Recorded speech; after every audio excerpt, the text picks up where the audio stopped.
Le stress, c'est une réaction normale. C'est une réaction qui existe depuis plusieurs millions d'années, qui a permis à l'espèce humaine de survivre.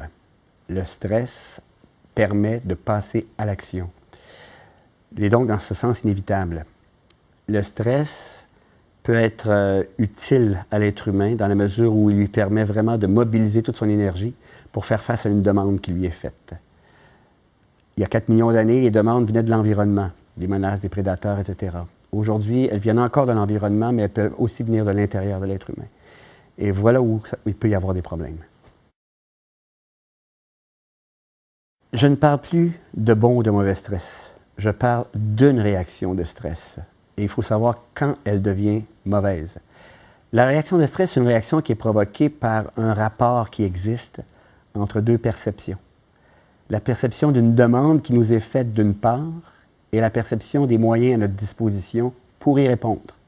Plus je perçois la demande comme compliquée et difficile, moins j'ai l'impression d'avoir de moyens, plus l'écart est grand et plus le stress est élevé. Moins la demande m'apparaît complexe parce que j'ai l'impression d'avoir des moyens, et là on peut parler de soutien, d'entraide, de connaissances, de formation, de traits de personnalité, moins l'écart est grand et moins le stress est élevé. Alors, par conséquent, ce qui est intéressant de regarder, c'est les perceptions que j'ai par rapport à la demande et par rapport aux moyens. Et ça, on peut le faire à plusieurs niveaux. On peut le faire au niveau d'une organisation, on peut le faire au niveau de l'individu. Le stress devient nocif quand la réaction de stress se répète à plusieurs reprises dans une journée, dans une nuit, au cours des semaines, ou qu'elle dure trop longtemps. C'est là qu'elle altère des fonctions physiques, intellectuelles ou, je dirais, émotives. Le stress devient vraiment destructeur quand il ne joue plus son rôle. Son rôle est vraiment d'enclencher une réaction. Il y a 4 millions d'années, la réaction pouvait prendre la forme d'une fuite ou d'une lutte devant un prédateur. Il faut voir quels sont les prédateurs contemporains et si la lutte ou la fuite est possible. Quelle forme peut prendre aujourd'hui une lutte? Quelle forme peut prendre une fuite?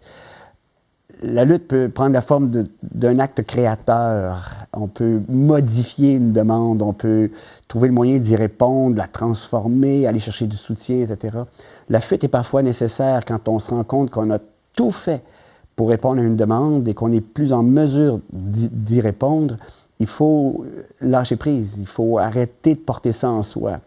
Le stress est destructeur quand on continue à porter en soi, surtout au niveau du psychisme, la demande sans qu'on soit en mesure de trouver des réponses, de trouver des solutions. Le stress peut être nocif au niveau physique, il peut être nocif au niveau psychique, intellectuel et au niveau émotif, ce qui évidemment a des conséquences au niveau relationnel. Au niveau physique, ça peut prendre la forme de toutes sortes de symptômes, des maux d'estomac, des infections à répétition, des problèmes de peau, ça peut générer évidemment de l'insomnie, etc. Des troubles digestifs qui peuvent aller de la difficulté à digérer jusqu'au brûlement d'estomac, jusqu'éventuellement à l'ulcère, bon, etc. Et c'est vrai pour les infections à répétition qui peuvent devenir des maladies graves. Le cancer, on sait aujourd'hui que si le système immunitaire n'est pas capable de se défendre, éventuellement, il ne reconnaîtra plus les cellules anormales et qu'elles vont pouvoir se multiplier de façon anarchique.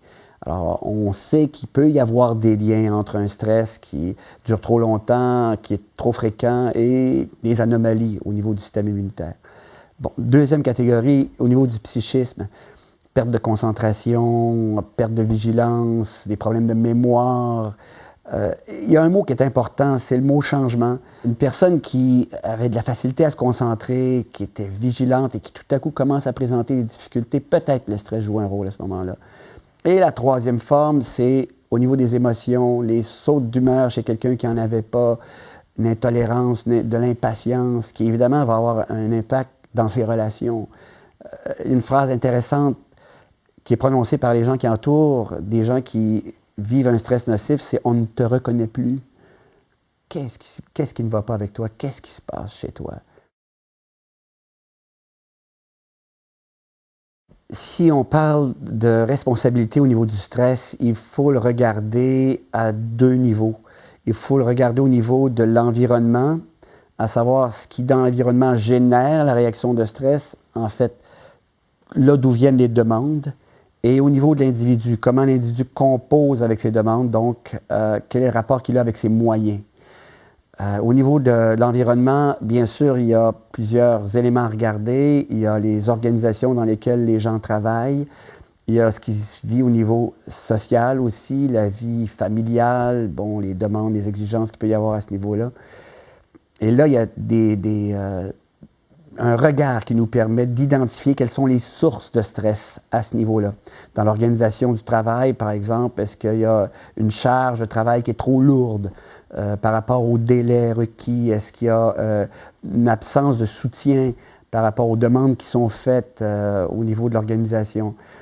Par rapport à la vie à l'extérieur du travail, est-ce que les attentes que les gens peuvent avoir par rapport à leur vie de couple, par exemple, sont trop élevées par rapport à ce qu'ils peuvent vraiment construire? Ça, il faut regarder ces choses-là. Donc, quelles sont les sources de stress au niveau du travail, de la famille, même des loisirs parfois? Il y a des gens qui se placent dans des situations où il y a une compétition telle au niveau des loisirs qu'ils vont vivre un stress où ils ne trouveront pas de repos. Donc, il faut examiner ça. Et il y a l'individu. Comment l'individu perçoit-il les demandes? Et comment perçoit-il ses moyens? Est-ce qu'il a une image de lui-même tellement détériorée qu'il ne voit même plus qu'il est en mesure de répondre aux demandes qui lui sont faites? Il se sous-estime, une estime de lui-même qui est près de zéro, alors que dans la réalité, ce n'est pas ça. Il ou elle a parfois les compétences nécessaires, mais n'a plus le regard adéquat sur ses compétences. Ça demande parfois une certaine aide extérieure. Ça peut être des amis, de la famille, une aide professionnelle pour ajuster le regard sur ses compétences et la capacité de répondre à la demande.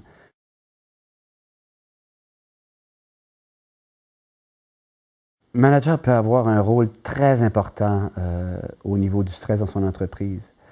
D'abord, par rapport à la dimension de l'environnement qu'il crée ou qu'il gère. Est-ce qu'il peut s'arrêter de temps à autre pour évaluer la nature des demandes qu'il fait à ses collaborateurs? Est-ce que la charge de travail exigée a été regardée avec attention? Est-ce qu'on l'a validé auprès des collaborateurs par rapport à leur capacité d'y répondre? Ils ont un mot à dire parfois là-dessus. Il est intéressant d'avoir des endroits où on en parle. Et les collaborateurs ont souvent d'excellentes solutions par rapport à des demandes qui, à leurs yeux, n'ont pas d'allure, sont trop élevées. Il peut aussi avoir un rôle très important au niveau du dépistage des problèmes de stress parmi le personnel, parmi les personnes qui travaillent pour lui.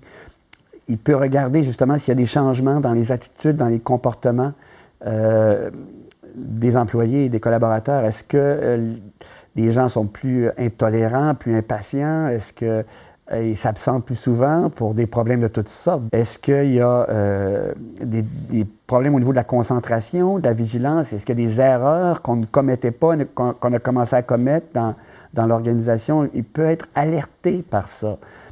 Il peut voir un collaborateur qui devient presque une source de conflit pour ses collègues alors qu'il ne l'était pas auparavant. Il peut s'asseoir avec lui ou avec elle et lui dire « Je suis inquiet ». L'écoute est une des formes les plus élevées de reconnaissance qu'un être humain puisse offrir à une autre personne. Il montre à l'autre qu'il croit en son intelligence. Il peut aussi reconnaître l'être, la personne, son existence à travers « Bonjour, comment ça va? Merci ». Il peut aussi reconnaître les actes, leur qualité, leur beauté. Il peut reconnaître les compétences en créant des contextes où les gens peuvent avoir l'impression de les utiliser, leur potentiel, leurs ressources. Il a le pouvoir de faire tout ça. Et ça peut faire en sorte que les gens trouvent du plaisir à travailler et voient nécessairement le stress devenir une force. Il est très difficile pour beaucoup d'êtres humains, curieusement, de reconnaître qu'ils sont stressés. Curieux. L'être humain est le seul organisme vivant dans la nature qui n'écoute pas les signaux que son corps lui envoie. Alors, il faut être alerte aux signaux que notre corps envoie. Une fatigue excessive qu'on ne vivait pas auparavant. Justement, des sautes d'humeur qu'on ne vivait pas. Être attentif à ce que les gens qui nous entourent nous disent. On ne te reconnaît plus. Une phrase clé qu'on doit entendre.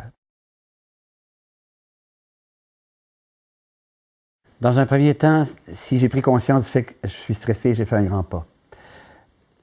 Deuxièmement, prendre un recul, c'est fondamental. Si je reporte sur l'autre la cause de mon stress et que je ne fais que la reporter sur l'autre sans agir, ça ne donne rien. Je vais m'enfoncer. Oui, je peux peut-être prendre conscience que l'autre a une part de responsabilité, mais il faut que j'aille rencontrer cet autre. Il faut que je vois en quoi cet autre peut modifier quelque chose. Ça, c'est une étape. Passer à l'action, c'est ce que ça veut dire. D'autre part, si je ne peux pas aller rencontrer cet autre, est-ce que je peux changer mon propre regard, ma propre attitude? Est-ce que je peux mettre des limites? Est-ce que je peux dire non? Parfois, je pense que c'est impossible, tant que je ne l'ai pas validé. À partir du jour où je le valide et que je le fais, que je passe à l'action, je peux me rendre compte que c'est faisable. Est-ce que je peux aller chercher à l'extérieur du travail aussi un ressourcement? Est-ce que je peux aller chercher des sources d'énergie à travers les relations que j'ai avec les personnes qui m'entourent, à travers des passions qui me nourrissent? La création peut être une source d'énergie énorme pour calmer le stress, revoir comment je me sens, revoir mes moyens, revoir mon potentiel. Alors que j'imaginais être nul, me rendre compte que non, c'est pas vrai, je peux créer. Donc, prendre un recul pour pouvoir être en mesure d'ajuster tout ça. La fuite peut aussi être ce qu'on appelle lâcher prise, qui est très fréquemment confondu avec abandonner. Ça n'a rien à voir. Abandonner, c'est avant d'avoir essayé quelque chose. Lâcher prise, c'est quand j'ai tout essayé et que je me rends compte que je ne peux pas changer la situation. Donc, qu'il est inutile de continuer à tourner ça dans ma tête, que je dois faire un inventaire des solutions possibles dans ma vie. Une des solutions peut même être de quitter cet emploi. Ce n'est pas de la fuite. J'ai tout essayé. Et la personne à laquelle je suis en train de faire le plus mal, c'est à moi. J'ai beau reporter ça sur les autres, je ne peux pas changer les autres. Il n'y a que moi que je puisse changer. Le stress, à notre époque, si on n'en tient pas compte, peut faire des ravages extrêmes au niveau d'une organisation, peut nuire profondément à ce qu'on attend de toutes les personnes qui y travaillent. L'utilisation de leur créativité, leur productivité, les liens qui font qu'une équipe peut permettre à une organisation de se développer, de grandir. Si on n'est pas attentif au stress, si on ne reconnaît pas son existence, on peut aller dans le sens contraire de ce qu'on cherche, c'est-à-dire le développement d'une organisation et son épanouissement. C'est fondamental de s'arrêter et de le regarder avec attention. Fondamental.